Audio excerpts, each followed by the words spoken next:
Happiness Isn't Brain Surgery with Doc Snipes. This podcast was created to provide you the information and tools Doc Snipes gives her clients so that you too can start living happier. Our website, DocSnipes.com, has even more resources, videos, and handouts, and even interactive sessions with Doc Snipes to help you apply what you learn. Go to DocSnipes.com to learn more. I'd like to welcome everybody to Happiness Isn't Brain Surgery with Doc Snipes. Today, we're going to continue talking about causes of depressive symptoms and ways to address them. In this section, we're going to review the causes, consequences, and possible interventions for lack of motivation and apathy. Now, these are symptoms that are common to a lot of things, and you may not be depressed, but you may just have one of those days or weeks where you're just like, I just don't care. I'm feeling blah about everything. And I often tell people, think about Eeyore from Winnie the Pooh. He was kind of apathetic and just went along, not a whole lot of motivation. This is kind of what I'm talking about here. So whether you're depressed or not, if you're experiencing a lack of motivation and apathy, we may have some tips for you here. Apathy is defined as a lack of motivation due to a lack of energy and or a lack of pleasure or reward. So you just don't care. It's like, whatever, I have no desire. Motivation is a feeling that can best be described as a desire to get up and go.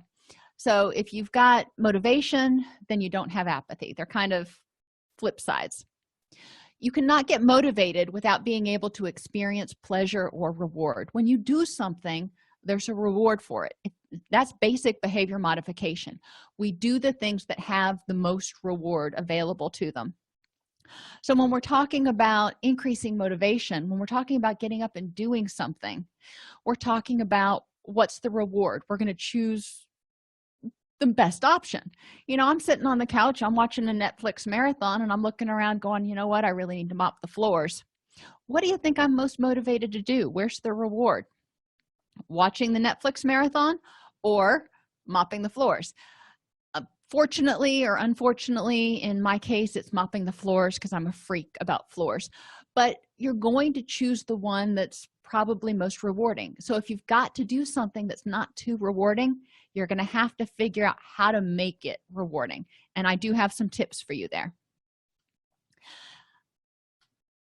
Dopamine, norepinephrine, and serotonin are all involved in pleasure and reward. So if they're out of whack, then you're probably going to have difficulty feeling motivated and experiencing reward for things. Now, dopamine, for example, is and serotonin are prominently manipulated when somebody takes opiates. So it's not just depression. It could be a medication side effect that's causing lack of motivation and apathy. After the dopamine system kind of gets out of whack, if you don't have that substance in there to keep the levels up, then you may not feel quite so good. An imbalance between any of these three chemicals is believed to contribute to the lack of ability to feel reward or pleasure, which is why a lot of people return or relapse or reuse certain drugs, because they're not feeling their neurochemicals are out of whack, and without that drug, they're not feeling happiness and reward. Imbalances can be caused by addictive behaviors. And I say that really generally. We're talking about everything from sex addiction to opiate use. Anything that causes a rush that gives you an extreme sense of pleasure, that's letting the dopamine floodgates open, which means your body has to make more and rebalance everything. And there's a whole presentation on what happens in addictive behaviors with your neurotransmitters. Just be aware that addictive behaviors of any kind can cause an imbalance in your neurochemicals. Now, the good thing is, after a period of not engaging in those behaviors, your brain chemicals generally balance back out to what they should be for you. Now, whether that's normal or happy, I can't say. Now, some people started using because they were self-medicating because their brain just didn't make enough of certain neurochemicals. And if that's you, then after your brain balances back out to where it should be, then you can start finding ways, working with your psychiatrist or your doctor, to get those neurotransmitter levels where they should be. But we can't tell anything until after your brain has recovered from being exposed to addictive behaviors. Chronic stress, mental or physical, also alters your neurochemical balance. Remember, I talked earlier about how serotonin goes down in the presence of cortisol. So understanding that if you're under chronic stress, and it can be physical as well as mental, if you're in pain all the time, it's going to be hard to feel pleasure. And most people can think back to a time when they were mentally stressed or when they were physically sick or in pain, and then you can go, yeah, it was real difficult to find anything really enjoyable at that point in time. So the whys are less important than understanding that that's what happens. Lack of quality sleep causes neurotransmitters to get out of balance. Poor nutrition, your body makes neurotransmitters and recovers and repairs from the food you eat. If it doesn't have enough building blocks, you're probably not going to feel optimal. And hormone imbalances. As we age, as we get sick, when we take certain medications, your hormones can get out of whack. So it's important to pay attention to that as a possible cause of apathy and lack of get up and go, if you will. The nice thing is hormones can be measured, and most hormones can be measured in blood tests. So that's something your doctor can easily look at and go, yes, there's a problem, or no, there's not. Your thyroid hormone is one of the ones that's easiest to test for. So if you're hypothyroid, you're probably not going to have a lot of get up and go. So let's talk about motivation killers here. There's 10 of them. Lack of purpose. If you're getting up and you just don't see the point to doing something, you're not going to have a lot of motivation. So it's important to identify those people, things, and goals which are important to you. And whenever you're getting ready to do something, go, okay, how is this helping me get closer to the people, things, and goals that are important to me? And once you identify that, you're going to be like, okay, it's worth getting up and working on. Poor diet. Make sure you're eating a healthy diet, including adequate water. If you don't have enough water, you're going to feel foggy, fatigued, exhausted. And regardless of anything else, when you're feeling that way, when you're feeling sluggish, your motivation generally will wane. You want to get quality proteins because those are the building blocks your body needs, and good sources of B vitamins and magnesium. Why B vitamins and magnesium? Because they're needed for the chemical reactions that break down the proteins to make the neurochemicals and the hormones you need to keep going. Vitamins are basically your body's little spark plugs. Think about trying to start a lawnmower, and you've got great gas in the lawnmower. The lawnmower itself, pretty functional. You go to start it and it just won't turn over because the spark plug is not there, or because the spark plug is dead. Well, the same sort of thing happens in your body. If you're not providing it, the proteins are like the gas and the vitamins are like the spark plug. So you can have great proteins in there, but if you're not getting a good balance of vitamins, your engine ain't gonna go. Quality sleep. I know we went over this last time. We're going to spend a little time here. I use the acronym SHADES. This might help you remember it. S stands for have a sleep routine, an hour and a half before bed, to help cue your body it's about time to go to sleep. H stands for hydration. Reduce it 3 hours before bed so you don't have to get up and go pee throughout the night. A stands for alcohol. Avoid it. You want to make sure that your blood alcohol is 0.000 at bedtime, so you're not processing alcohol when you're trying to go to sleep. D stands for darkness. Use blue light filters on any of your electronic devices to help you get to sleep. If you have a television on when you're going to sleep, then make sure to set the sleep timer so it goes off shortly after you drift off, so that's not interrupting your sleep. E stands for ergonomics. Have a good pillow and a good mattress so you're not waking up with a sore shoulder or a crooked neck. And S stands for stimulants. Avoid them. Cut back on your caffeine. make sure you cut back on your if you use any nicotine products 2 hours before bedtime, and be aware that decongestants are stimulants and will impact your sleep if you have to take them, but you want to try to avoid anything that's a stimulant several hours before bed. Other motivation killers include being overwhelmed. You need to prioritize. Make a list of everything you got to do. And I say got to do because most of us think we got to do everything. Then you want to prioritize the must-dos from the can-waits. And, I have a list of got to do's a mile long, but there's probably only about 15 of them that I have to do, or there's going to be significant negative consequences. The rest of them are can-waits, as energy allows. Make a list of the things on your must-do list and try doing one thing a day. Start knocking them off one at a time instead of going, well, I've got to get all this done this weekend. Identify 2 or 3 things, and then next weekend 2 or 3 more things. Ask for help and delegate things that can be delegated. You can mark some things off your list by having the kids help out, your neighbor, your spouse, best friend, whatever. Simplify. Some things don't have to take a bunch of time. If you normally spend an hour and a half cooking dinner every night, well, that's wonderful. But if you are short on time and you are overwhelmed, meals can be simplified. There are what are those things called? Frozen dinners that you can put in. You can order out. Do you want to do that every single night? No, probably not. But can you simplify if there's a week where you just feel like you've got 16 million things going on? Sure. Cleaning's the same way. Yes, ideally you would dust and vacuum and mop and do all those things on a regular basis. But in the big scheme of things, if you are pinched for time, what has to be done in your mind as far as cleaning goes? And leave it at that.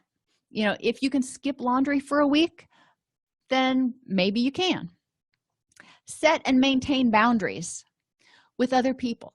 A lot of times we get feeling overwhelmed because we've said yes to too many people. Somebody asks us to do something and we say yes, and we have a bunch of other stuff going on, but we don't want to bother anybody by asking for help. One of the important things in health and happiness is finding balance, being able to say no and being okay with that. And if you can't, look at the reasons why. Are you afraid of rejection? That might be something else you need to deal with. Obviously, you don't want to say no in a mean way, but being able to say no and stick to your guns and say, no, I've really got too much going on right now. Maybe next week or 2 weeks from now, we can set a time to go out and hang out or something. Setting and maintain boundaries is really important to keeping from being overwhelmed. The other part of that is being able to ask for help. When you've got too much on your plate, being able to go to one of your friends and say, I really need assistance with this. Would you be willing? And they can say yes or no, but those boundaries are there to help you know what you can and can't do and know when you need help. If you set boundaries that tell you that, when it gets to this point, I really need to reach out, that's going to help you be happier and healthier.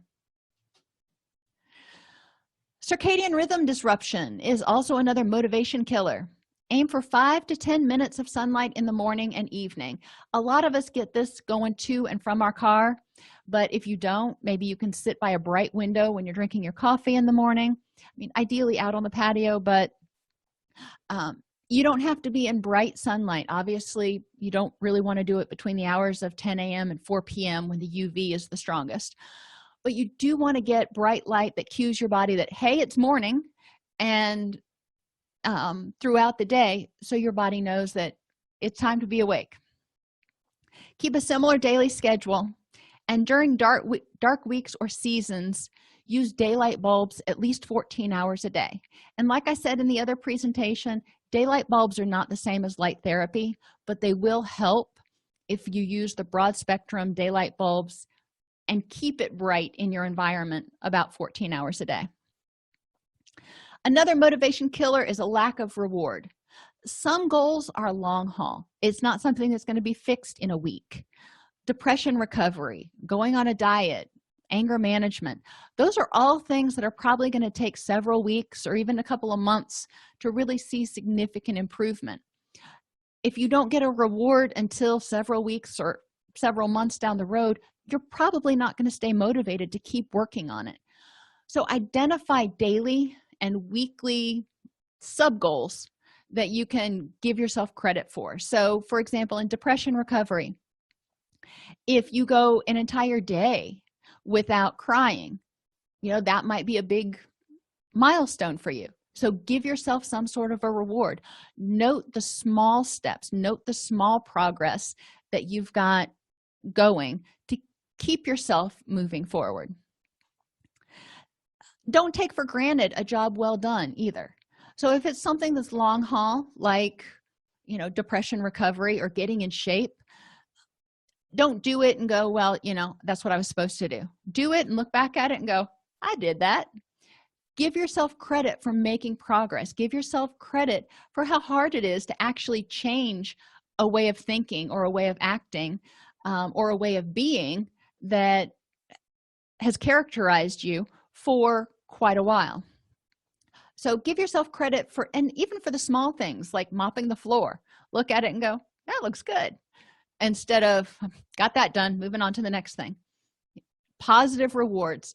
Too often, even with other people, the only time we say something is when it's negative. We don't give positive feedback unsolicited. We don't walk in and go, hey, you did a really good job getting your chores done today. I know I try to do that more with my teenagers when I come home. Instead of just taking for granted that, yep, they did their chores, I try to make sure that I give them positive feedback so they know that I noticed, and they know that I recognize that it took effort for them to do their chores. If you have a lack of get up and go, one thing that I learned when I was working on my dissertation was the principle of do 15. Sometimes it's really, really overwhelming to get started. But if you think, you know what, I can do anything for 15 minutes. So I would get on the computer and I would say, I'm going to work on this for 15 minutes. And after 15 minutes, if I'm still miserable, then I will do something else. I can't think of a single time that I got on the computer to do 15 and got off after 15 minutes. Usually once I got started, it wasn't so bad. It was just getting up and getting started. So the do 15 principle helps. Pair it with something else, like watching TV. When I fold laundry, I watch TV.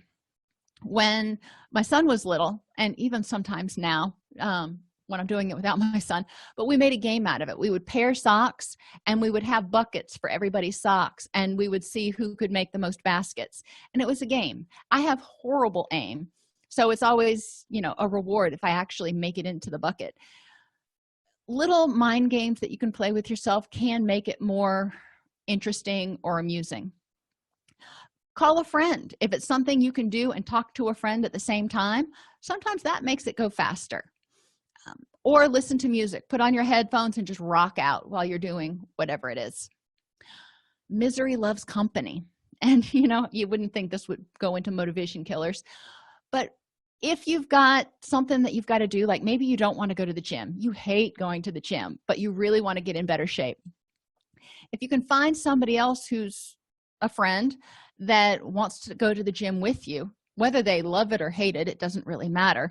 The two of you can go together, and it's easier to do something that you don't want to do if you've got some social support doing it. It's one of the reasons I go to the gym. I like being surrounded by other people that are pushing themselves. Congratulate yourself and appreciate the work when it's done. So just like I said before, whatever you're doing, instead of going, all right, got the laundry done, moving on to the next task, when you're finished, look at it and go, wow, I just did 4 loads of laundry. Good for me. Time for a break. Congratulate yourself. Give yourself a little 15-minute break and then move on to the next task. Another motivation killer is fear of failure. So what does failure mean to you? If you fail, why is that a big deal? Some people look at failure as an opportunity to learn. Other people look at failure as a mark against them. So what does failure mean to you and about you? Once you figure that out, then you can start addressing it. What do you do when you fail? So if you go out and you try a new project and you fail miserably at it, do you feel embarrassed, or do you go, well, I still have a lot more to learn, and you go back to the drawing board? Find a failure/success mantra. If you go online, you can Google this and come up with a bunch of them from really famous people. If you haven't failed, you haven't tried is one of my favorite, because a lot of times failure means we're getting outside of our comfort zone. We're getting outside of doing the things that we know how to do and do well, and we're trying something new. And it means it's okay to not get it on the first time. We've got to figure out, come back, regroup, and start again. It doesn't necessarily mean anything bad about us. In some cases, it means that we were courageous enough to try something that we weren't guaranteed on getting correct the first time. Another motivation killer is a lack of attention to your temperament. Extroverts prefer active environments. So if you're doing something and you're by yourself all the time and you're an extrovert, you're probably going to quickly lose motivation. When I used to study, I'm an extrovert. I would prefer to go either to a coffee shop and study or to the library. Now, I'm not talking to people, but I'm around other people, and there's hustle and bustle and energy. Those are the environments that I thrive in, and I was more motivated to study in those environments. Introverts, on the other hand, just want a block of uninterrupted time where they can sit and be alone for 4 hours or however long it is to do their thing, and then they can come out. So an introvert is not going to be motivated to go to the library where there's going to be interruptions and chaos. Sensors want widgets. Sensors want things that they can move around. They want facts, they want details. Anything that's big picture or broad is not going to be real motivating for them because they want something they can manipulate. Intuitors, on the other hand, need to see the big picture. So we need to see, why is it that we're doing this again? So I can do the small detail stuff if I can see the big picture. I can see the light at the end of the tunnel. I'm an intuitor. I'm not big on those small details. I would rather not deal with them, but I can get motivated to work with them if I can see the goal. I can see what's at the end. Thinkers need to know why it's important and necessary. Remember, they tend to go from a good-bad lens. Where feelers need to know how it will help harmonize people. How will it help everybody else be happier? How will this work to helping me be happier? Judgers need structure and planning.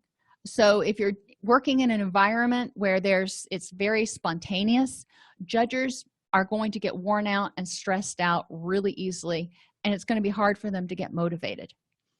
Perceivers, on the other hand, need flexibility and work best with a deadline because they can get a little too loosey-goosey. But if they have too much structure, they're not going to be motivated because they're going to feel like they're being, suffocated. They're going to feel stuck and not have the room to kind of spread their wings and be spontaneous. So going back to either Keirsey.com and doing the Keirsey temperament sorter, or going back to the presentation I did on strengths, needs, attitudes, preferences, and temperament, figure out what temperament dimensions you align with most closely and pay attention to those. If you feel a lack of motivation, go, what is it that I need to help get me excited or get me more motivated to keep going on this particular goal or activity? Chronic stress, it kills motivation. So you want to empty your trunk. Guilt and resentment, you can't change the past. It happened. So holding on to that, carrying it around like, 2 50-pound bags of dog food in your trunk, it's going to really weigh on your gas mileage. You want to get that stuff out of your trunk. Figure out how to deal with it. Develop a healthy support system. We all face stress. Like I said earlier, there are inevitable stressors. Healthy support systems are there to lend a hand, or at least emotional support, during those periods of stress and those things that are just unavoidable. And pick your battles. We can get caught up too often getting upset and angry over things that really have no consequence to us. And the little image here is the little dog from dog from Up, and he says, I've just met you and this is crazy, and he's getting ready to pour his heart out to this guy, which is important for him to nurture that relationship. But then he sees a squirrel and he gets all distracted.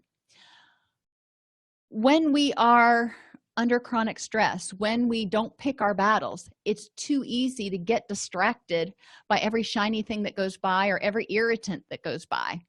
We want to be able to say, you know what, not worth my energy. I want to use my energy over here.